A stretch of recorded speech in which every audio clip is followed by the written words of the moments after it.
मैं कपिल कांत शर्मा एक बार पुनः आपके अपने YouTube channel success with Kapil पर बहुत स्वागत करता हूं। यूपी लेखपाल के लिए हमने मैथ की सीरीज़ कर दी है भाई शुरू। मैथ की सीरीज़ शुरू की है, बाकी सभी सब्जेक्टों को भी हम धीरे धीरे आपके सामने लाना शुरू कर देंगे।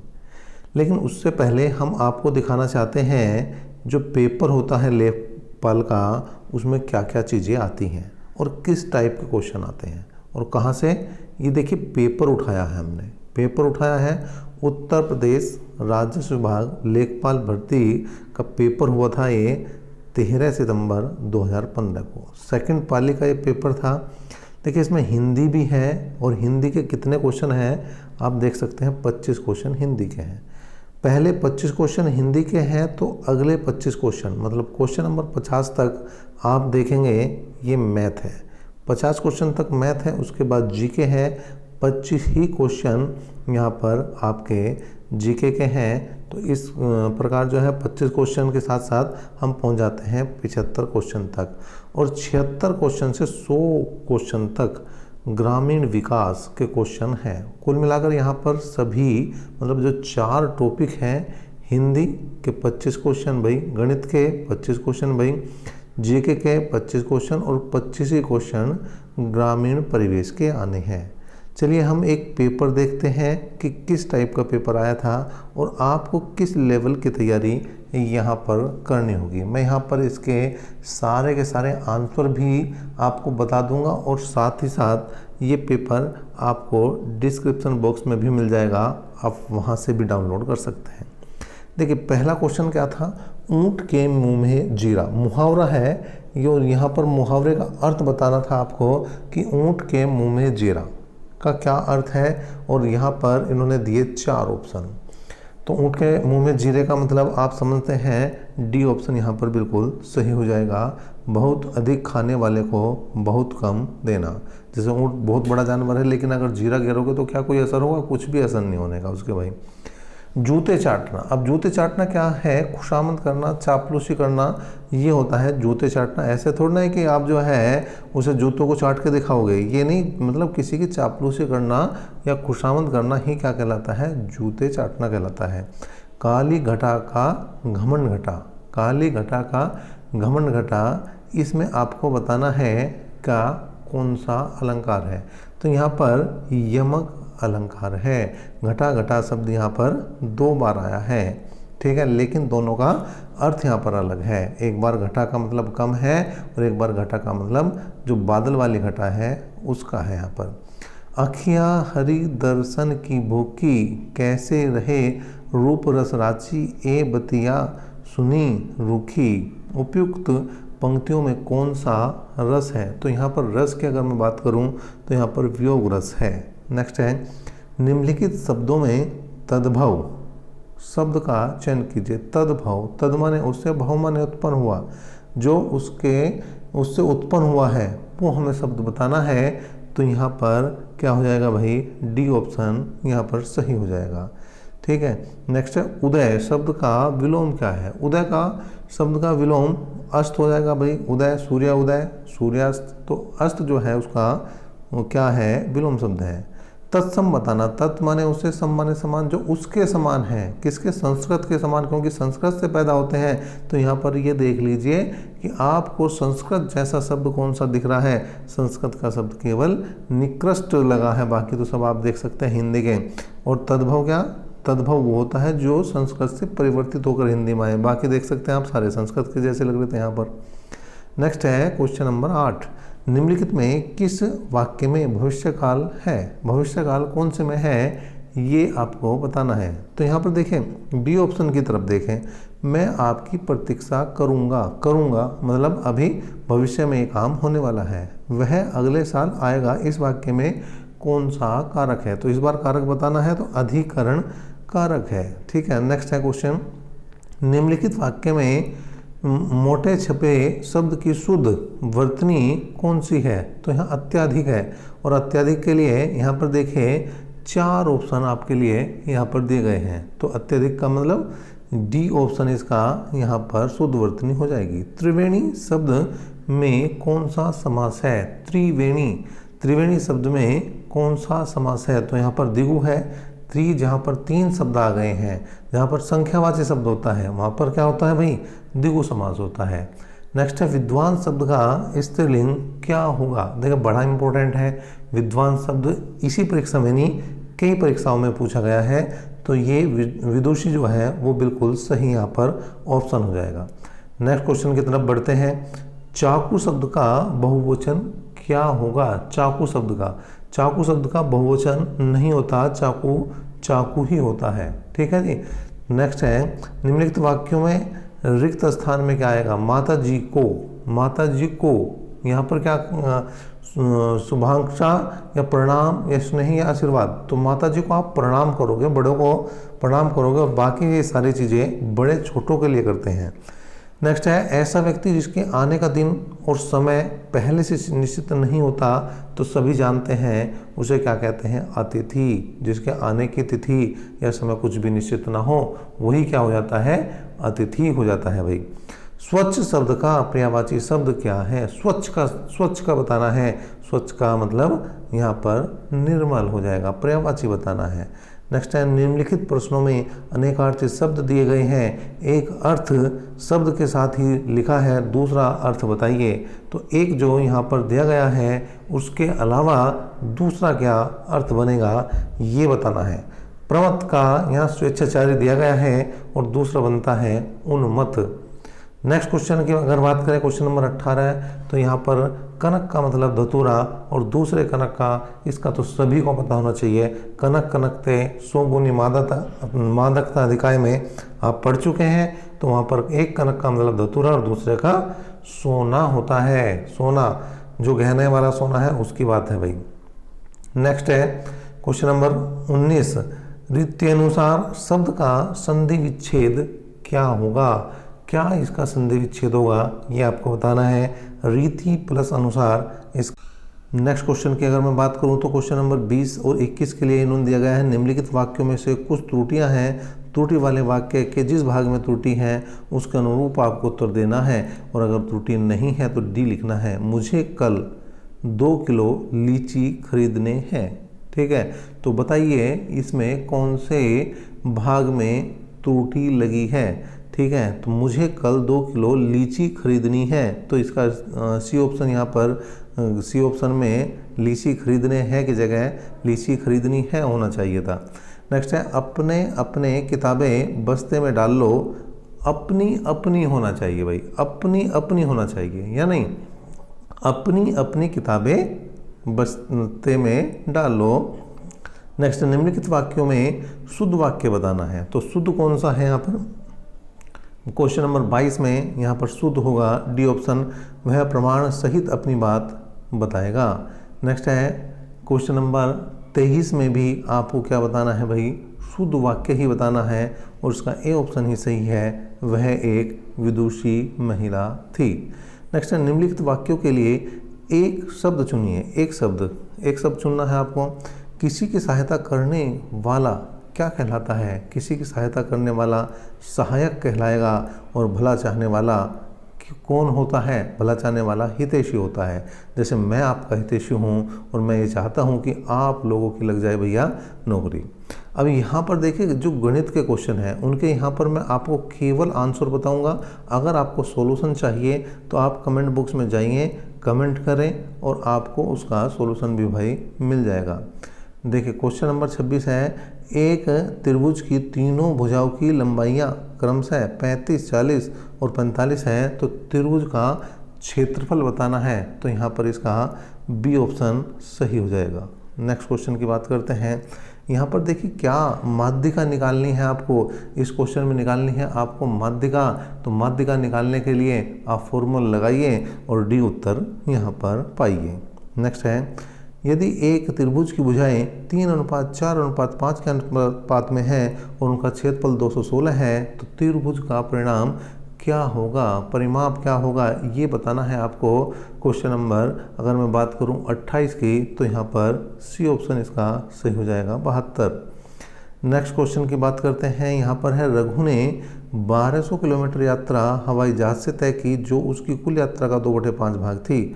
उसने कुल यात्रा का 1/3 भाग कार द्वारा तथा शेष यात्रा रेलगाड़ी द्वारा तय की। रेलगाड़ी द्वारा तय की गई यात्रा की दूरी बतानी है आपको। तो यहाँ पर भी इसका क्या हो जाएगा भाई, सी ऑप्शन मतलब 800 यहाँ पर सही हो जाएगा। नेक्स्ट क्वेश्चन आया है, किसी कक्षा के 15 विद्यार्थियों के औसत आयु 15 वर्ष थी। इनमें से 5 विद्यार्थियों की औसत आयु 14 वर्ष है और अन्य 9 की औसत आयु 16 वर्ष है। तो 15वें विद्यार्थी की क्या बतानी है आपको, औसत आयु बतानी है 15वें की, और यहाँ पर भी इसका ए ऑप्शन इस क्वेश्चन का भी सही हो जाएगा। अगर किसी भी क्वेश्चन में कोई दिक्कत है या सभी क्वेश्चन आपको करवाने हैं तो आपको कमेंट बॉक्स में कमेंट जरूर करना पड़ेगा। नेक्स्ट है क्वेश्चन नंबर 31, आंकड़ा समूह का सबसे अधिक बारंबारता आने वाला मान क्या कहलाता है? वो कहलाता है भैया बहुलक कहलाता है। दो संख्याओं का लसाअ 520 है और उनका में से 4 है। यदि उनमें एक संख्या 52 है तो दूसरी संख्या क्या होगी, दूसरी होगी 40। नेक्स्ट है, एक समचतुर्भुज का क्षेत्रफल 500 सेंटीमीटर स्क्वायर है और इसके एक विकर्ण की लंबाई 25 सेंटीमीटर है, तब दूसरे विकर्ण की लंबाई क्या होगी? यहाँ पर आपको बताना है दूसरे विकर्ण की लंबाई जो हो जाएगी भाई 40। तो यहाँ पर दोनों ही क्वेश्चनों का आंसर 40-40 आपको मिल गया है। नेक्स्ट क्वेश्चन की बात करें, ए, बी और सी एक कंपनी के हिस्सेदार हैं। किसी एक वर्ष में ए को 1/3, बी को 1/4, सी को 5,000 रुपये का लाभ हो तो ए का लाभ यहाँ पर आपको बताना है। तो यहाँ पर ए को 4,000 रुपये मिलेंगे। एक समबाहु त्रिभुज की ऊंचाई क्या होगी जिसकी प्रत्येक भुजा 4 सेंटीमीटर है। 4 सेंटीमीटर भुजा है तो 2√3 जो है क्या हो जाएगी भाई, ऊंचाई हो जाएगी। नेक्स्ट क्वेश्चन की बात करते हैं, 36 व्यक्ति एक कार्य को 18 दिनों में पूरा कर सकते हैं। 27 व्यक्ति उसी कार्य को कितने दिन में पूरा करेंगे? तो ये क्वेश्चन नंबर 36 है और इसका सी ऑप्शन यहाँ पर 24 दिन सही हो जाएगा। नेक्स्ट क्वेश्चन की बात करते हैं, एक धनराशि साधारण ब्याज पर 2 वर्ष के लिए किसी निश्चित दर से दी जाती है। यदि इसे 3% उच्चतर दर पर दिया जाए तो 300 रुपये अधिक मिलती है। तो धनराशि क्या है? तो आपको बताना है धनराशि क्या है, इसका डी ऑप्शन इसका भी सही हो जाएगा।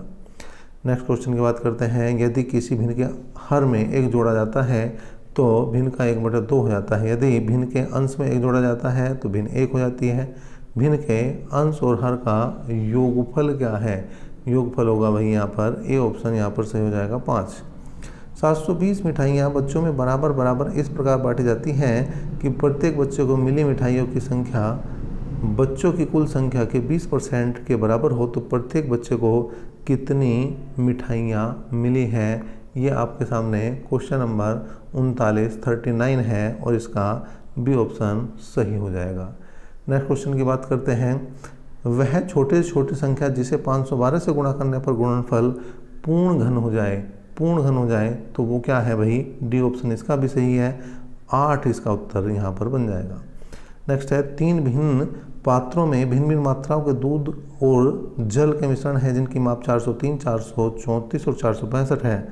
बड़े से बड़े माप क्या होना चाहिए जिससे सभी भिन्न भिन्न मात्राओं को पूर्णतः मापा जा सके? तो यहाँ पर आपको क्या लेना है भैया, यहाँ लेना है HCF और HCF आ जाएगा इसका 3131। नेक्स्ट है, सुरेश तथा संदीप के व्यवसाय में साझेदार हैं। सुरेश ने 5 माह के लिए 5,000 रुपये और संदीप ने 6 माह के लिए 6,000 रुपये व्यवसाय में लगाए। वर्ष के अंत में 610 रुपये के लाभ में संदीप को क्या मिला, ये आपको बताना है। और यहाँ पर आपके सामने 4 ऑप्शन आ चुके हैं जिनमें 360 रुपये मतलब सी ऑप्शन इसका यहाँ पर सही हो जाएगा। सी ऑप्शन यहाँ पर सही होता हुआ नेक्स्ट क्वेश्चन की बात करें और ये आ चुका है आपका क्वेश्चन नंबर 43। और यहाँ पर क्या पूछा गया है भाई, 43 में औसत पूछ रहा है। ठीक है, औसत बताना है तो सभी को जोड़ के, और 6 संख्याएं हैं देखिए, 1 2 3 4 5 संख्याएं हैं ये, तो इनको भाग कर देंगे। यहाँ पर वैसे मेरे हिसाब से एक संख्या और होनी चाहिए, यहाँ पर इसे ठीक कर लें आप। यहाँ पर n+4 लिखें और 6 संख्याओं से करेंगे भाग, क्योंकि लगातार है देखिए, और लगातार है तो लगातार में आप फर्स्ट प्लस लास्ट अपॉन 2 भी कर सकते हैं। फर्स्ट प्लस लास्ट अपॉन 2 भी कर सकते हैं और ये हो जाएगा 2n/2 + 5/2, कुल मिलाकर आ जाएगा n+5/2। तो n+5/2 जो है ये सी ऑप्शन है इसका, और सी ऑप्शन इसका सही है। तो यहाँ पर थोड़ा मिस प्रिंट है, इसे ठीक कर लेंगे। यहाँ पर n+4 भी है, उस पद को भी आप लिख लेंगे। नेक्स्ट क्वेश्चन की बात करते हैं। क्वेश्चन नंबर 44 है, दो संख्याओं का अनुपात 3:5 है। 3:5 क्या है? दो संख्याओं का अनुपात है। यदि उनका लेस है 300 है तो छोटी संख्या क्या है? वो है भाई 60। नेक्स्ट क्वेश्चन की बात करते हैं। यहाँ पर इनका वर्गमूल निकालना है, तो अंदर की तरफ से आप हल करते चले जाएंगे इस तरह से, और आपका उत्तर यहाँ पर क्वेश्चन नंबर 45 का जो आ जाएगा वो ए ऑप्शन यहाँ पर सही बनेगा, 125। एक व्यापारी अपनी वस्तुओं पर 25% मूल्य बढ़ाकर अंकित करता है और अंकित मूल्य पर 4% की छूट देता है। लाभ प्रतिशत बताना है, तो लाभ इसका 20% हो जाएगा यहाँ पर। नेक्स्ट क्वेश्चन की बात करते हैं, और ये आ चुका है क्वेश्चन नंबर 47वां है। क्या है? तीन संख्याओं का योगफल 392 है। पहली और दूसरी का अनुपात 2:3 और दूसरी और तीसरी का 5:8 है। तो पहली संख्या आपको बतानी है, तो इसका यहाँ पर 80 मतलब सी ऑप्शन सही हो जाएगा। नेक्स्ट है x² + 1/x² बराबर 23, तो x⁴ + 1/x⁴ का मान आपको बताना है, तो 48 का बी ऑप्शन यहाँ पर सही है। 4 अंकों की बड़ी से बड़ी संख्या जो 24, 30, 36 में से प्रत्येक से विभाजित हो जाती है, कौन सी है यहाँ पर? तो ये 49 का डी ऑप्शन इसका भी सही हो जाएगा। यदि आंकड़ों के एक समूह के माध्य और मानक विचलन गुणांक क्रमशः 10 और 5 है, तो आंकड़ों का मानक विचलन कितना है ये बताना है, और इसका भी यहाँ पर डी ही ऑप्शन भाई क्या है? सही है। सामान्य जानकारी के क्वेश्चनों पर आ जाते हैं। देखिए, भारत की लगभग आधी जनसंख्या मात्र 5 राज्यों में रहती है। निम्नलिखित में कौन सा इन 5 घनी राज्यों जनसंख्या वाले राज्यों में सब नहीं है? जो 5 में नहीं है वो आपको बताना है, तो बी ऑप्शन केरल इसका उत्तर है। निम्नलिखित में कौन अवध के कृषक आंदोलन का नेता था? तो क्वेश्चन नंबर 52 का यहाँ पर डी ऑप्शन सही है, बाबा रामचंद्र। नेक्स्ट है, वर्ष 2015 के सर्वोत्तम कल्याण संगठन पुरस्कार से डैश को सम्मानित किया गया। तो यहाँ पर क्वेश्चन नंबर 53 का सी ऑप्शन यहाँ पर सही बन जाएगा, सी ऑप्शन आपका सही हो जाएगा। नेक्स्ट क्वेश्चन की तरफ बढ़ते हैं, और ये आ गया है आपके सामने क्वेश्चन नंबर 54।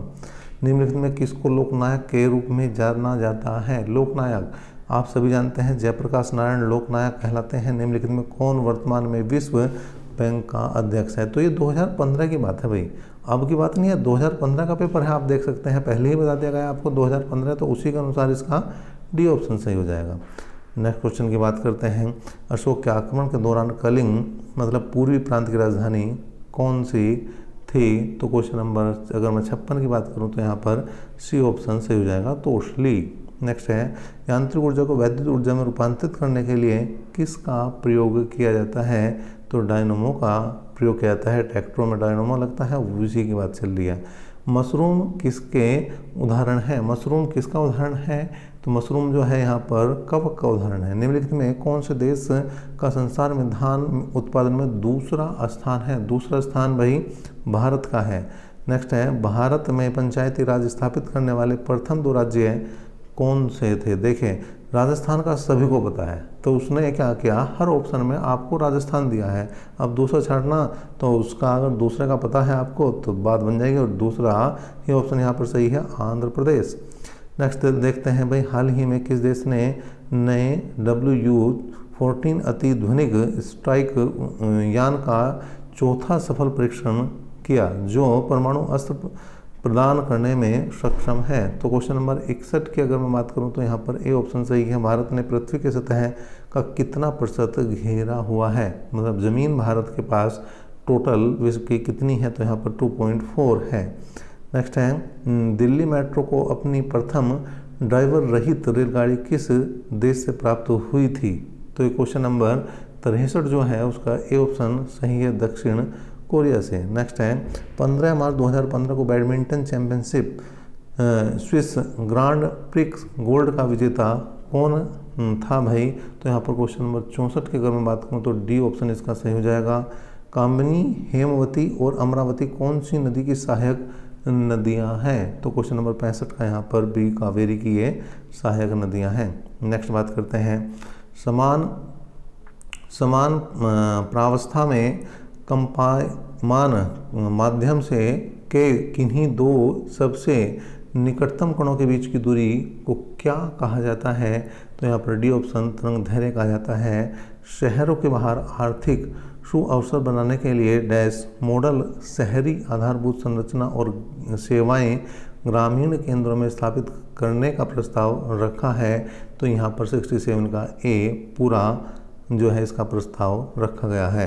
नेक्स्ट है 1857 के प्रथम स्वतंत्रता आंदोलन में भाग लेने वाली प्रथम महिला स्वतंत्रता सेनानी कौन थी? तो यहाँ पर देखें, यहाँ पर सी ऑप्शन सही हो जाएगा। नेक्स्ट है गांधी जी ने भारत छोड़ो आंदोलन कब शुरू किया था? गांधी जी का भारत छोड़ो आंदोलन बड़ा महत्वपूर्ण है, 1942 में चला था और राष्ट्रीय आयोग को प्राय क्या कहा जाता है? NNP कहा जाता है राष्ट्रीय आयोग को।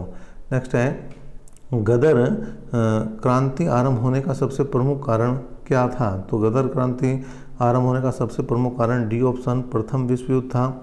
मोहिनीअट्टम नृत्य रूप निम्नलिखित में से किस राज्य से संबंधित है? तो मोहिनीअट्टम जो संबंधित है वो केरल से है। और निम्नलिखित में कौन सा मेरुरज्जु का एक महत्वपूर्ण कार्य है? तो मेरुरज्जु मतलब रीढ़ की हड्डी का कार्य प्रतिवर्ती क्रियाओं को नियंत्रित करना भी है। नेक्स्ट है उपराष्ट्रपति को अपना कार्यकाल समाप्त होने से पूर्व अपने पद से हटाने का अधिकार निम्नलिखित में से किसके पास है? तो किसके पास है ये अधिकार? ये राज्यसभा के पास है, क्योंकि राज्यसभा के ही पदेन क्या होते हैं? अध्यक्ष। निम्नलिखित वैसे लोकसभा का भी उसमें रोल होता है, लेकिन यहाँ पर अगर सभी का देखा जाए तो राज्यसभा ही आएगा। निम्नलिखित में किसका प्रशांतक औषधि के रूप में प्रयोग किया जाता है? तो 75 का यहाँ पर सी ऑप्शन सही हो जाएगा। नेक्स्ट बात करते हैं और क्वेश्चन नंबर 76 से ग्रामीण विकास ग्रामीण परिवेश स्टार्ट होता है। इंदिरा आवास योजना जो एक केंद्र समर्थित योजना है का राज्य सरकार के साथ लागत सहभाजन अनुपात क्या है? तो क्वेश्चन नंबर 76 की अगर मैं बात करूँ तो यहाँ पर ए ऑप्शन सही हो जाएगा। भारत में स्थित किस शहर को विश्व का सबसे पुराना शहर माना जाता है? वाराणसी को माना जाता है। उत्तर मध्य रेलवे का मुख्यालय कहाँ स्थित है? तो ये इलाहाबाद में स्थित है। नेक्स्ट की बात करें तो ये है चमड़े की वस्तुओं के लिए प्रसिद्ध जिले कौन से हैं? तो चमड़े की वस्तुओं के लिए यहाँ पर प्रसिद्ध जिले आगरा और कानपुर हैं। भू कृषि का रिकॉर्ड कौन सा है? कौन सा जो है भू कृषि का रिकॉर्ड है? तो ये जो है गिरदावरी जो है ये रिकॉर्ड कहलाता है। नेक्स्ट है तहसील स्तर पर सरकारी निकायों को क्या कहा जाता है? तहसील स्तर पर कहा जाता है पंचायत समिति। उत्तर प्रदेश कितने जिलों में विभक्त है? तो ये तो सभी जानते हैं कि उत्तर प्रदेश कितने जिलों में विभक्त है भाई? 75 जिलों में विभक्त है। नेक्स्ट है उत्तर प्रदेश के निम्नलिखित शहरों में से किसमें पीतल उत्पादकों का अधिकतम निर्यात किया जाता है? तो क्वेश्चन नंबर 83 का डी मुरादाबाद यहाँ पर इसका ऑप्शन सही होता हुआ। 2011 की जनगणना के अनुसार उत्तर प्रदेश का सबसे अधिक जनसंख्या वाला शहर कौन सा है? तो क्वेश्चन नंबर 84 की बात करूँ तो यहाँ पर भी जो है आपका डी ऑप्शन इन ऑप्शनों में सबसे ज़्यादा जनसंख्या वाला है। कौन सी उपभाषा राज्य के पश्चिमी भागों रोहलीखंड और ऊपरी दोआब में बोली जाती है? तो 85 के लिए ए ऑप्शन यहाँ पर सही हो जाएगा। अंबेडकर विशेष रोजगार योजना के अंतर्गत योजना की इकाई लागत से कम नहीं होनी चाहिए। कितने से कम नहीं होनी चाहिए? तो सी ऑप्शन 50,000 से कम नहीं होनी चाहिए। नेक्स्ट है यहाँ पर क्वेश्चन नंबर 87 द सुल्तानपुर ने सामाजिक वानिकी योजना की कुशल कार्यप्रणाली के लिए केंद्रीकृत डाटाबेस की समस्या का समाधान करने की पहल की है। तो 87 के लिए डी ऑप्शन यहाँ पर सही हो जाएगा। नेक्स्ट क्वेश्चन की बात करते हैं, 88 की बात करते हैं। हाल ही में केंद्र सरकार की प्रस्तुत की गई सी रंगराजन रिपोर्ट के अनुसार कोई व्यक्ति जो ग्रामीण क्षेत्रों में से अधिक खर्च करता है उसे गरीब नहीं समझा जाएगा। तो यहाँ पर डी ऑप्शन सही है। 32 रुपये के हिसाब से अगर पर डे खर्च कर रहा है कोई तो उसे गरीब नहीं समझा जाएगा। एक व्यक्ति के लिए पंचायत का सदस्य बनने के लिए न्यूनतम आयु कितनी होनी चाहिए? तो न्यूनतम आयु 21 वर्ष होनी चाहिए। उत्तर प्रदेश के उच्च न्यायालय के मुख्य न्यायाधीश की नियुक्ति कौन करता है? कौन करता है भाई उच्च न्यायालय के मुख्य न्यायाधीश की नियुक्ति? तो भारत का राष्ट्रपति। घरेलू व्यक्तिगत सौर जल हीटर के लिए आर्थिक सहायता योजना के अंतर्गत उत्तर प्रदेश में क्या प्रोत्साहन दिया जाता है? तो क्या प्रोत्साहन दिया जाता है? भट्टा दिया जाता है उसे। एक ग्राम पंचायत में ग्राम के वार्ड से चुने हुए कितने सदस्य होते हैं जिन्हें पंच कहा जाता है? तो पंचों को कहा जाता है 7 से 17 इनकी संख्या होती है। उत्तर प्रदेश की प्रमुख व्यावसायिक फसल क्या है? तो उत्तर प्रदेश की प्रमुख व्यावसायिक फसल आप देखते हैं गन्ना है। मध्याह्न भोजन कार्यक्रम के अंतर्गत विद्यालय स्तर के बच्चों के न्यूनतम भार की प्रतिशतता का आकलन किस आवृत्ति पर किया जाना चाहिए? तो यहाँ पर 94 का डी ऑप्शन अर्धवार्षिक पर किया जाना चाहिए। उत्तर प्रदेश में एक वर्ष में न्यूनतम कितनी ग्राम सभा की बैठक होनी आवश्यक है? तो यहाँ पर सी ऑप्शन ये सभी के लिए 2 है, चाहे लोकसभा की बैठक हो, राज्यसभा की, या यहाँ पर जो है आपके उत्तर प्रदेश की बात हो। MGNREGA के अंतर्गत सामग्री संगठन के मामले में केंद्र और राज्य सरकारों द्वारा किए गए निधिकरण का अनुपात कितना होता है? तो 96 के लिए यहाँ पर सी ऑप्शन 75:25। एक बिस्वा का 1 बीघा से क्या अनुपात होता है? तो इस 1 बिस्वा होता है 98 की बात करें तो 1 एकड़ कितने वर्ग गज के बराबर होता है? 1 एकड़ ये हो जाएगा भाई 4840 के बराबर। और अगर लास्ट 2 क्वेश्चनों की मैं बात करूं तो यहाँ पर जिला अस्पतालों के लिए भारतीय लोक स्वास्थ्य मानकों के अनुसार 10 लाख जनसंख्या वाले प्रत्येक जिले में कम से कम कितने बिस्तरे होने चाहिए? तो यहाँ पर कम से कम 300 बिस्तरे होने चाहिए।